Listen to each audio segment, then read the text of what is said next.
ఉన్న పెద్దలు, పాలిట్ బ్యూరో సభ్యులు, వేదిక మంది ఉన్న సెంట్రల్ కమిటీ సభ్యులు, స్టేట్ కమిటీ సభ్యులు, అదేవిధంగా కార్యకర్తలందరికీ నా హృదయపూర్వక నమస్కారాలు.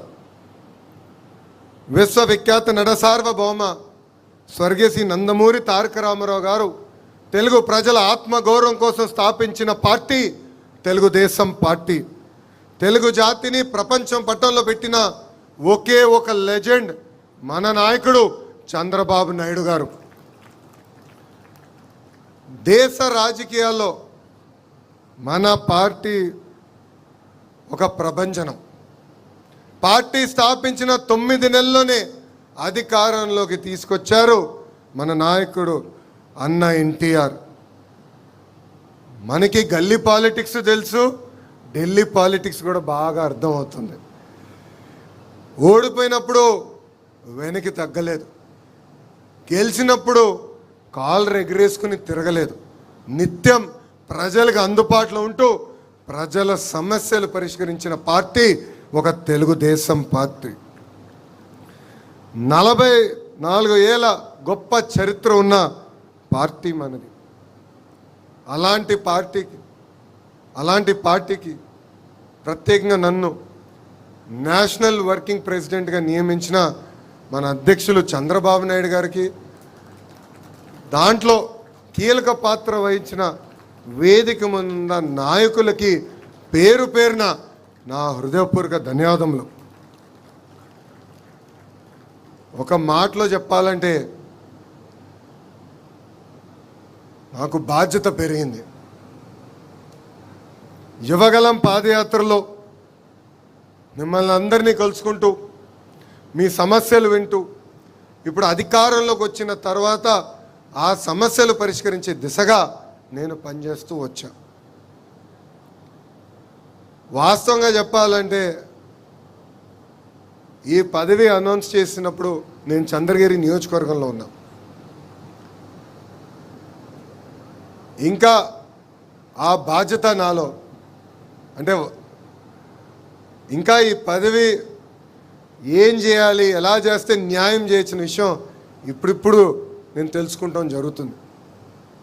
మొన్న నవ్వుతాన ఒక పక్కన బాధ్యత, ఇంకో పక్కన ఈ బరువుని కూడా మోయాల్సిన అవసరం ఉంది. ఇది కేవలం నా ఒక్కడి వల్ల కాదు, ఎందుకంటే వేదిక మీద పాలిట్ బ్యూరో సభ్యుల వైపు నేను చూస్తున్నా, వేదిక ముందల నాయకుల వైపు నేను చూస్తున్నా. కలిసికట్టుగా మనం పనిచేయాలి, కలిసికట్టుగా మనం ముందరికి వెళ్ళాలి. అప్పుడే మనం అనుకుంది మనందరం సాధించగలుగుతాం తప్ప ఏదో నేను ఒక్కడనే చేయగలుగుతాను అన్న అహంకారం నాకు లేదు. కానీ లోకేషే అన్నీ చేయగలుగుతారని మీరు అనుకుంటే చాలా పొరపాటు పడుతున్నారు. కలిసికట్టుగా పనిచేద్దాం. ఏ ఆశయాలతో అయితే మన పార్టీని ఆనాడు విశ్వవిఖ్యాత నడసార్వభౌమ స్వర్గీయ శ్రీ నందమూరి తారక రామారావు గారు స్థాపించారో ఆ ఆశయాలతో మనం అందరం కలిసికట్టుగా ముందరికి నడవాలని ఈ సభాముఖం మిమ్మల్ని అందరినీ కోరుతున్నాం. పాదయాత్రలో నేను కార్యకర్తలకు హామీ ఇచ్చా, నాడు నేడు ఎప్పుడు మీకు అండగా నిలబడతానని చెప్పా.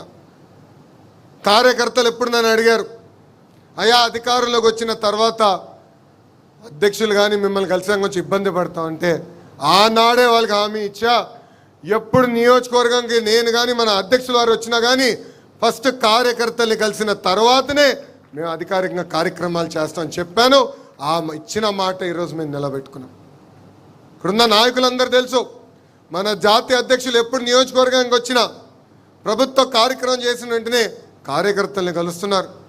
500 మంది, 1000 మంది, 5000 మంది ఉండండి మీటింగ్లో చివరి వ్యక్తితో ఫోటో దిగిన తర్వాతనే ఆయన తిరిగి వస్తాం జరుగుతుంది.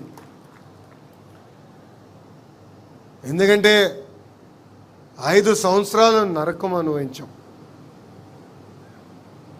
అనేక ఇబ్బందులు ఎదుర్కొన్నాం. ఇక్కడ ఉన్న ప్రతి నాయకుడి పైన దొంగ కేసులు పెట్టారు, ప్రతి నాయకుడిని వేధించారు. అందుకే నేను గర్వంగా చెప్తున్నా, పుంగనూరు నియోజకవర్గంలో నామినేషన్ పత్రాలు లాగాలనుకున్నప్పుడు తొడగొట్టి మీసాలు మెలేసి రా రా అని చెప్పిన మన అంజిరెడ్డి తాతనే మీ లోకేష్కి స్ఫూర్తి. అంతేకాదు మెడపై కత్తి పెట్టి వాళ్ళ నాయకుడికి జై చెప్పమంటే జై తెలుగుదేశం, జై చంద్రబాబు చెప్పి ప్రాణాలు కోల్పోయిన తోట చంద్రయ్యనే నాకు ఒక ఆదర్శం. పల్నాడులో ఏకంగా ఒక తల్లిపైన దాడి చేసి రక్తం కారుతున్నా కూడా చివరి ఓటు పడే వరకు బూత్లో నిలబడిన మంజుల గారే నాకు ఒక లక్ష్యం. కరెక్ట్గా కృష్ణానది అటుపక్కన గాంధీ గారు అని ఒక సీనియర్ నాయకుడు ఉన్నారు. అనేక మార్లు కార్పొరేటర్గా చేసిన వ్యక్తి. వాళ్ళ నాయకుడిని నిలదీస్తున్నాడని ఏకంగా కంటి చూపు పోయే విధంగా పొడిశారు. అయినా కూడా ఎత్తిన పసుపు జెండా దించకుండా, మడుమ తిప్పకుండా జై తెలుగుదేశం అన్న గాంధీ గారే నాకు స్ఫూర్తి. కోటి సభ్యత్వాలతో రికార్డులు మనందరం బద్దలు కొట్టాం. కార్యకర్తల సంక్షేమమే ఒక లక్ష్యంగా పెట్టుకుని మనందరం పనిచేసాం. గతంలో ప్రమాదంలో ఎవరైనా చనిపోతే 2 లక్షల రూపాయలు వచ్చే బీమాని ఏకంగా ఈరోజు 5 లక్షల రూపాయలు మన పార్టీ చేసింది. ఇప్పటికీ కార్యకర్తల సంక్షేమం కోసం 160 కోట్ల రూపాయలు ఖర్చు పెట్టిన ఏకైక పార్టీ ఒక తెలుగుదేశం పార్టీ. విద్య, వైద్యం, స్వయం ఉపాధికి అనేక కార్యక్రమాలు చేస్తున్నాం. ఏకంగా ఒక పెద్ద వ్యవస్థని మేము ఈరోజు ఏర్పాటు చేసాం. బ్లాక్ 2లో ఆ వ్యవస్థ పనిచేస్తుంది. కార్యకర్తలకు అండగా నిలబడతాం. కార్యకర్తల తరపున వాళ్ళ సమస్యలు పరిష్కరించే బాధ్యత మనందరం తీసుకోవాలని ఈ సభాముఖంగా కోరుతున్నాం. గడిచిన 44 ఏళ్ల ప్రయాణంలో పడ్డాం, లేచాం, కానీ ఎప్పుడు నిలబడ్డాం. ఎప్పుడూ మన అధైర్యపడలేదు. దానికి ప్రధానమైన కారణం మన సిద్ధాంతాలు. సమాజమే దేవాలయం, ప్రజలే దేవుళ్ళు అని చెప్పిన గొప్ప నాయకుడు అన్న ఎన్టీఆర్. ఆయన ఆశయాలతో మనం ఇన్నాళ్ళు నడుచుకుంటూ వచ్చాం. మారిన కాలానికి మన జరిగిన మహానాడులో 6 శాసనాలు మనం ప్రకటించుకుంటాం జరిగింది. ఆ 6 శాసనాలపైన వేదిక మీద ఉన్న పెద్దలతో చర్చించాం, వేదిక ముందరున్న నాయకులతో చర్చించాం. ఏం పెడితే బాగుంటుంది, రాబోయే 4 దశాబ్దాలు పార్టీని ఎలా నడిపించాలి, ఆ మార్గం మనం ఎంచుకోవాలని నేను కోరుతాం జరిగింది. అందులో మొదటిది తెలుగు జాతి విశ్వఖ్యాతి, రెండోది యువగలం, మూడోది స్త్రీ శక్తి, నాలుగోది పేదల సేవలో సామాజిక న్యాయం, ఐదోది అన్నదాతకు అండగా, ఆరోది కార్యకర్తనే మన అధినేత. ఇది మీ అందరికి ఎందుకు గుర్తు చేస్తున్నానంటే, రాబోయే రోజుల్లో మనందరం నిర్ణయాలు తీసుకోవాల్సి వస్తుంది. అందుకే మనకి ఈ బాధ్యత ఇచ్చింది పార్టీ. ఒక్కసారి కళ్ళు మూసుకుని ఈ 6 శాసనాల గురించి ఆలోచించి సరైన నిర్ణయం తీసుకోవాల్సిన బాధ్యత ఇక్కడ ఉన్న మనందరిపైన ఉంది. గడిచిన 2 ఏళ్ళలో సంక్షేమ అభివృద్ధి జోడెద్దుల బండిగా మనం నడిపించుకుంటూ ముందరికెళ్తున్నాం. మనం అందించిన సంక్షేమం భారతదేశంలో ఏ రాష్ట్రం కూడా ఇవ్వట్లేదు. 2000 రూపాయల పెన్షన్ని 2000 రూపాయలు చేసింది మనమే. ఆ పెన్షన్ని తిరిగి 4000 రూపాయలు చేసింది మనమే. వృద్ధులుంటే 6000 రూపాయలు బెడ్కే పరిమితం అవుతే 15000 రూపాయలు ఈరోజు మనం అందజేస్తున్నాం. యావత్ భారతదేశంలో ఏ రాష్ట్రంలో కూడా ఇంత పెన్షన్ ఇవ్వట్లేదు.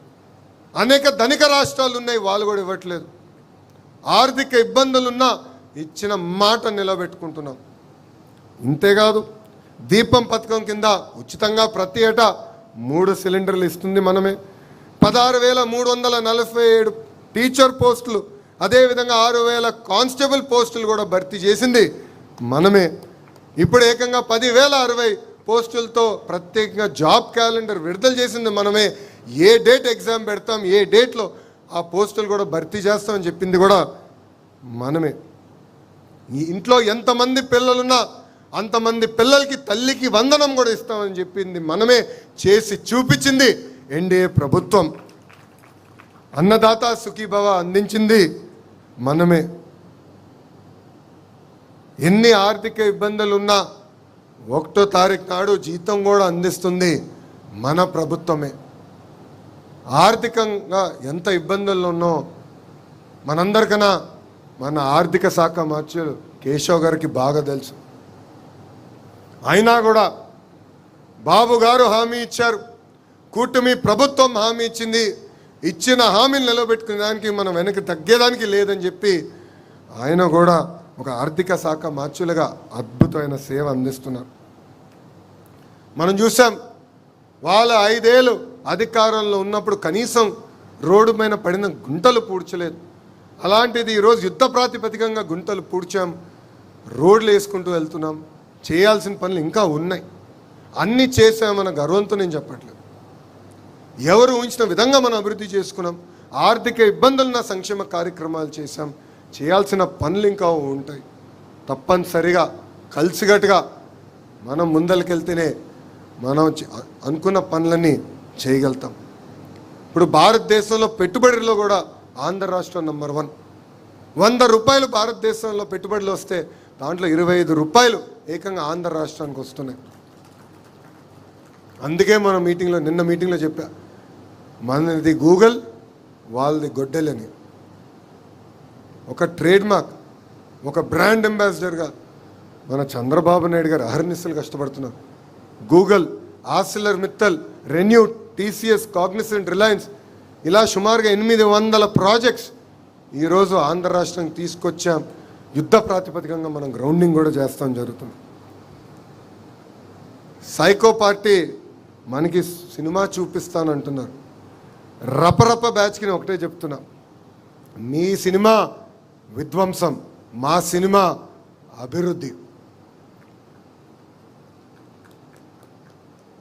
మీ అందరి బాలయ్య, నా ఒక్కడికే ముద్దల మావయ్య తొడగొడితే వీళ్ళందరూ ఒక్కరు కూడా ఇక్కడ ఉండరు. ఈ సైకో బ్యాచ్ బతకదు. వాళ్ళు ఒకటే చెప్తున్నా, మీ సినిమాకి ఎండ్ కార్డ్ వేసేది మా పసుపు సైన్యమే, ఇది గుర్తుపెట్టుకోండి. పాదయాత్రలో కార్యకర్తలు నన్ను కలిశారు. పనిచేసే కార్యకర్తల్ని మీరు గుర్తించాలని పదే పదే కోరారు. అందుకే టెక్నాలజీతో జోడించి మనం అందరం పనిచేయాలన్నాను. ఇక్కడున్న చాలామంది కార్యకర్తలు మనం ప్రతిపక్షంలో ఉన్నప్పుడు నన్ను తిట్టుకున్నారు. ఓటీపీ వ్యవస్థ ఎందుకు పెట్టాడు, ఇంత సిస్టమ్ ఎందుకు తీసుకొచ్చారంటే ఎవరు పని చేశారు ఎవరు పని చేయలేదని తెలుసుకునేదానికి ఆ వ్యవస్థను ఏర్పాటు చేశాం. ఈరోజు మై టీడీపీ అనే యాప్ తీసుకొచ్చాం. మీరు చేస్తున్న ప్రతి కార్యక్రమం పార్టీకి తెలియాలంటే వేరే వ్యవస్థ ఉండదు, టెక్నాలజీతో అనుసంధానం అవ్వాలి. మై టీడీపీ యాప్ డౌన్లోడ్ చేసుకోండి. మీరు చేస్తున్న ప్రతి కార్యక్రమం పార్టీకి తెలియజేయండి. తప్పనిసరిగా జల్లెడు బట్టి మిమ్మల్ని ఎత్తుక్కుంటూ తెలుగుదేశం పార్టీ వస్తుందని ఈ సభాముఖంగా కార్యకర్తలందరికీ నేను హామీ ఇస్తున్నా. ఇక్కడున్న నాయకులను అడుగుతున్నా, ఎంతమంది మై టీడీపీ యాప్ డౌన్లోడ్ చేశారండి?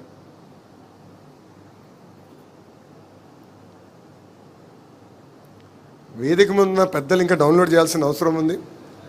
యువకుడు, ఉత్సాహవంతుడు హరీష్ అందరికన్నా ఫాస్ట్గా ఉంటాడని అనుకున్నాను, కొంచెం వెనకబడి ఉన్నాడు. ఇప్పుడే డౌన్లోడ్ చేయాలి.